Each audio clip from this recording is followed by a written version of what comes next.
Yo guys, kembali lagi bersama gue Happy di kisah rumah horor. Ini part kedua. Lanjut setelah gue melakukan pembuktian sama teman-teman gue di dapur.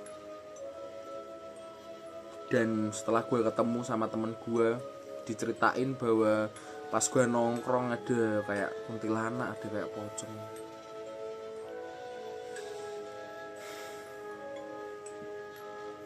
Kejanggalan tambah intens waktu itu. Setiap malam saat waktu gue pulang sekolah sekitar pukul 10-11 malam, kejadian seperti kardus yang berpindah, suara kardus berpindah, orang cuci-cuci, orang bersih-bersih masih terdengar jelas. Ditambah sekarang banyak kejadian aneh yang muncul.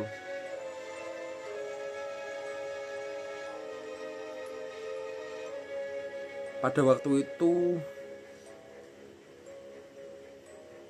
hari Rabu malam Kamis, gue masih ingat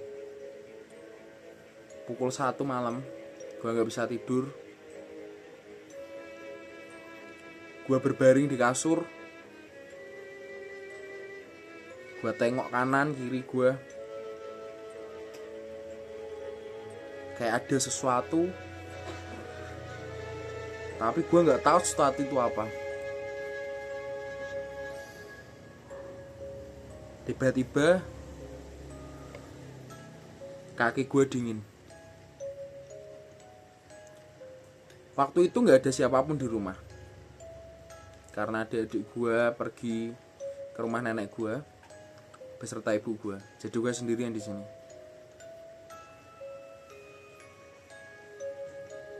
Kaki gue mulai dingin, tangan mulai dingin, gue mulai merinding di situ. Gue jadi parno, lihat apapun yang bergerak kayak apa itu.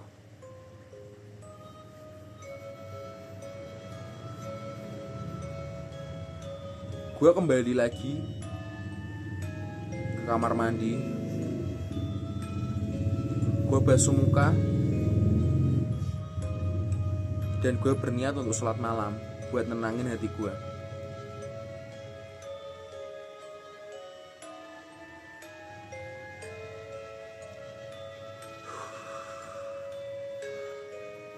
Kembali lagi, sosok wanita itu muncul.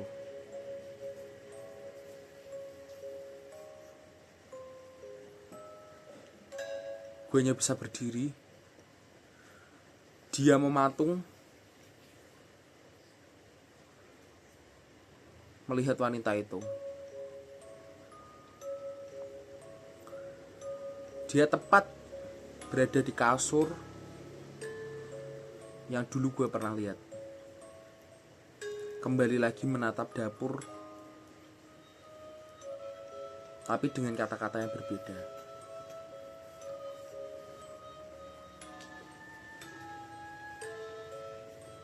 Jangan pernah kalian mengganggu.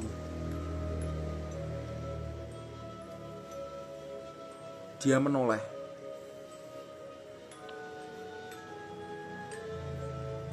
Gue gak sanggup. Gue memejamkan mata waktu itu. Gue merinding sampai sekarang kalau ceritain itu lagi. Tiba-tiba sosok itu pergi.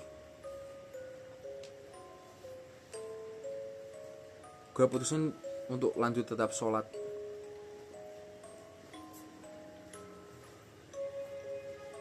Sehabis sholat, gue termenung, gue terdiam. Gue perhatikan seliling gue.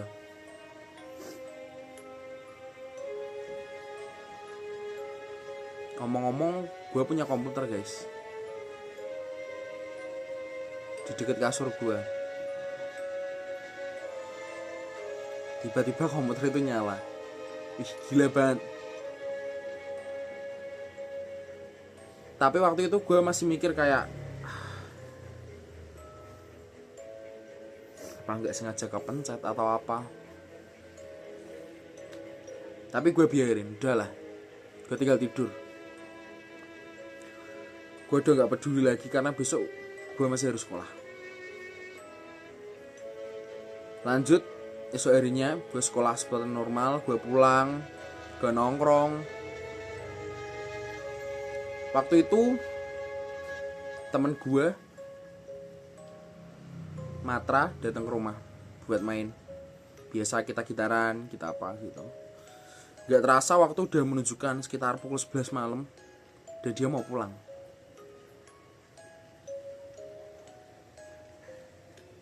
Atmosfer yang seharusnya terasa santai tiba-tiba menjadi berubah mencekam.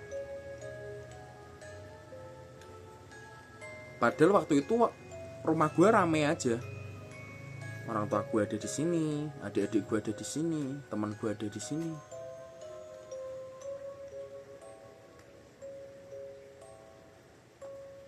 Tapi hal aneh terjadi.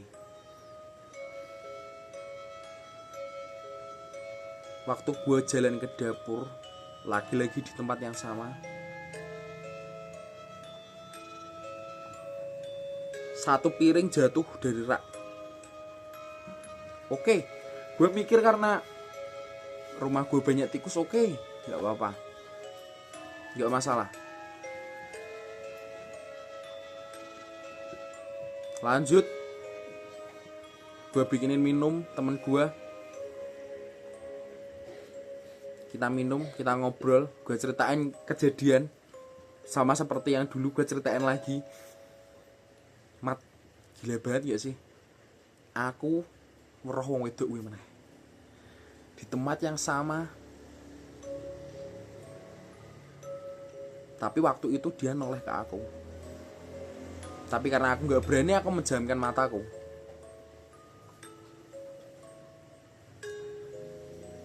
Matra hanya respon, wis rasa medeni lah. Tenan rak we. Wingi ade wis dirungokke kaya ngono lho, mosok saiki ono meneh. Tenan Mat, ngopo aku ngapusi. Kejadian itu berlanjut. Hari berikutnya, waktu itu berarti malam Sabtu, karena gue ada klub motor. Gue nongkrong sama teman-teman klub motor gue. Kebetulan salah satu teman motor gue ada yang kita sebut paranormal gitu ya. Waktu gue nongkrong di angkringan tempat teman gue, namanya Tembus Pandang, di Palang Salatiga. Waktu itu kalau nggak salah nama orangnya adalah Pak Anta. Dia belum kenal gue. Kita temenan hanya sebatas klub, saling kenal klub gitu aja. Dia belum kenal deket sama gue, baru mungkin tahu nama gue. Tiba-tiba dia kesurupan. Sesosok yang selama ini ada di rumah gue. Gue sangat kaget, gila. Dia tiba-tiba berangkang gini, lari ke hadapan gue. Waktu itu gue sangat merinding, gue kaget. Kenapa nih bapak-bapak? Terus kita mulai obrolan dari situ. Mas, rumah kamu yang nunggu banyak ya? Apa toh Pak gitu? Gila banget. Dia seakan-akan tahu kalau di rumah gue banyak sesuatu. Kita lanjut ngobrol. Oh ternyata dia adalah kalau kita bilang kayak juru kunci Senjoyo gitu, Pak Anta. Dia klub motor Ninja. Motornya kalau nggak salah Ninja warna hijau. Oke, malam itu kita lanjutin. Kata dia, "Mas, ikut aku yuk ke Senjoyo buat kungkum gitu." Aku sama 3 temanku, Dimas, satu lagi aku lupa namanya siapa. Kita ke Senjoyo bareng Pak Anta, itu jadi berempat. Karena temanku yang namanya Dimas ini sangat sensitif terhadap hal seperti itu, waktu mau diajak ke Senjoyo dia nolak. Enggak Ahib, aku takut kalau di sana jadi kejadian apa-apa. Aku bilang, alah nggak usah takut, nggak ada yang namanya hantu itu, nggak ada, tenang aja. Saat tiba di sana, tiba-tiba Pak Anta beli kayak bunga, aku nggak tahu buat apa, bunga, terus dia beli pisang. Kita duduk di salah satu pendopo yang ada di sana, di dekat pohon beringin besar. Di sampingnya ada kayak kolam kecil buat orang mandi gitu. Waktu itu pukul 1 malam.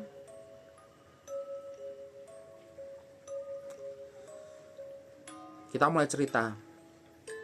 Aku ceritain apa yang ada di rumahku, kejadian apa yang aku alami, ketakutan apa yang aku rasakan gitu. Sampai dia tiba-tiba bilang gini, "Mas,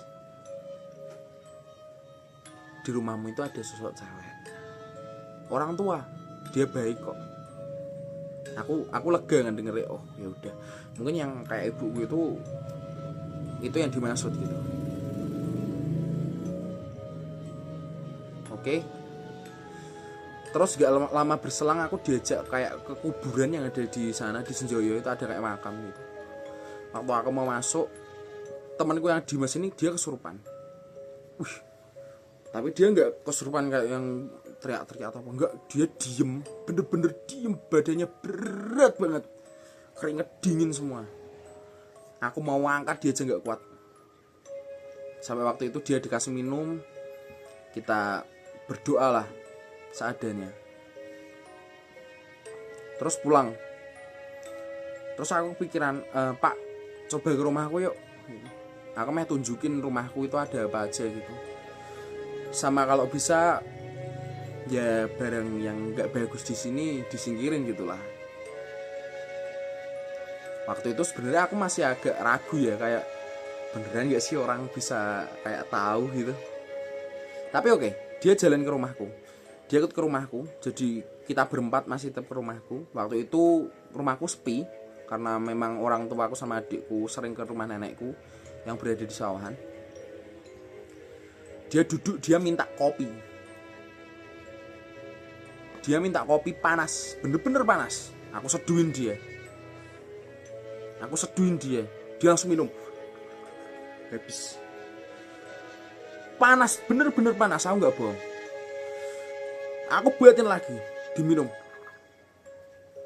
Tiba-tiba dia diem.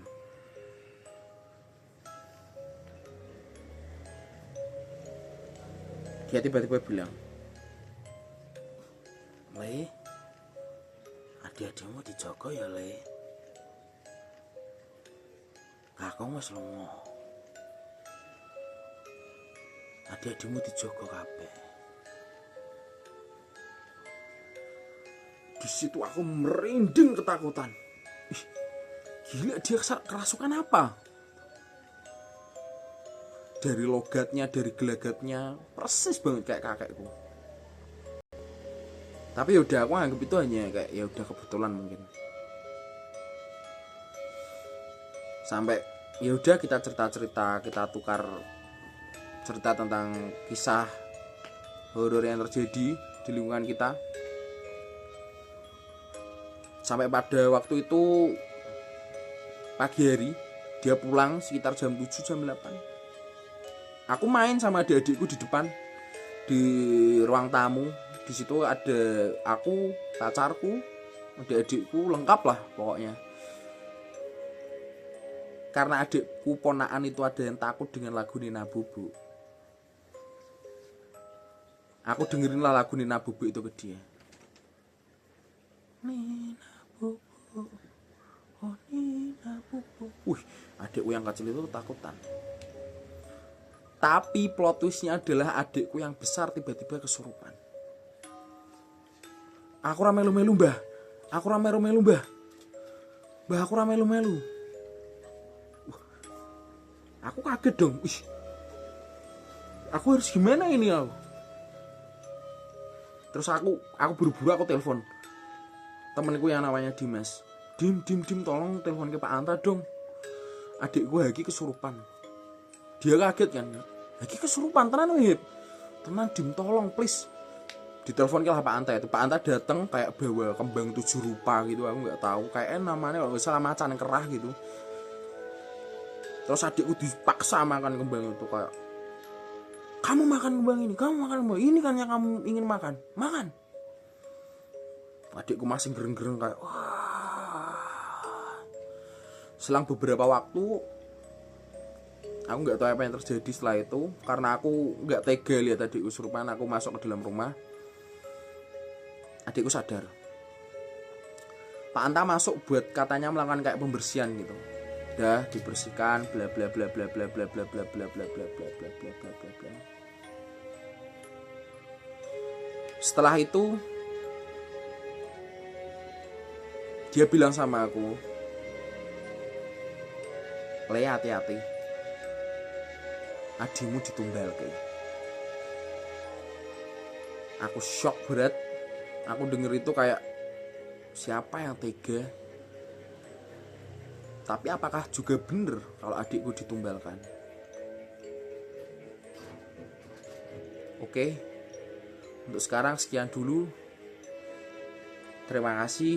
Kita lanjut untuk part selanjutnya. Bye.